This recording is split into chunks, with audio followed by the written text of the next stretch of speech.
মধুকে প্রকৃতির মিষ্টি অমৃত বলে অভিহিত করা হয়। এতে প্রায় ৪৫টি খাদ্য উপাদান রয়েছে। এটি দীর্ঘদিন ধরে ঐতিহ্যগত চিকিৎসা অনুশীলনের একটি অংশ হিসেবে ব্যবহৃত হয়। প্রাকৃতিক বেশ কিছু প্রয়োজনীয় পুষ্টিতে ভরপুর এই মধু শুধু বড়দের জন্য নয়, বাচ্চাদের ক্ষেত্রেও এর অনেক গুণ রয়েছে।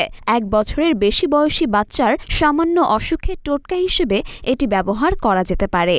নিয়মিত মধু খেলে বাচ্চাদের স্বাস্থ্য কিভাবে ভালো থাকবে, কোন কোন সমস্যা সহজে দূর হবে, চলুন দেখে নেই। আবহাওয়া পরিবর্তনের সময় বাচ্চাদের খুব সহজে ঠান্ডা লেগে যায়। এক্ষেত্রে মূলত দেখা যায় কাশির সমস্যা। এর পাশাপাশি প্রবল সর্দি লেগে বুকে কফ জমে যাওয়ার সমস্যাও বাচ্চাদের মধ্যে বেশি দেখা যায়। এক্ষেত্রে অভ্যর্থ ওষুধ হিসেবে কাজ করে মধু। বাচ্চাদের নিয়মিত মধু খাওয়াতে পারলে আবহাওয়া পরিবর্তনের সময় ঠান্ডা লাগার প্রবণতা কমবে। আর যাদের ঠান্ডা লেগে থাকবে তাদের ক্ষেত্রেও আরাম পেতে, সর্দি কাশি কমাতে সাহায্য করে মধু। বিভিন্ন ক্ষতস্থান দ্রুত শুকাতে এবং ক্ষত কমাতে সাহায্য করে মধু। এক্ষেত্রে হলুদ বাটার সঙ্গে মধু মিশিয়ে ক্ষতস্থানে লাগালে উপকার পাওয়া যায় খুব কম সময়ে। বাচ্চাদের ক্ষেত্রে খাবার হজম হওয়ার ক্ষেত্রে সমস্যা দেখা দেয়। এক্ষেত্রেও মধু ব্যবহার করলে উপকার পাওয়া যাবে।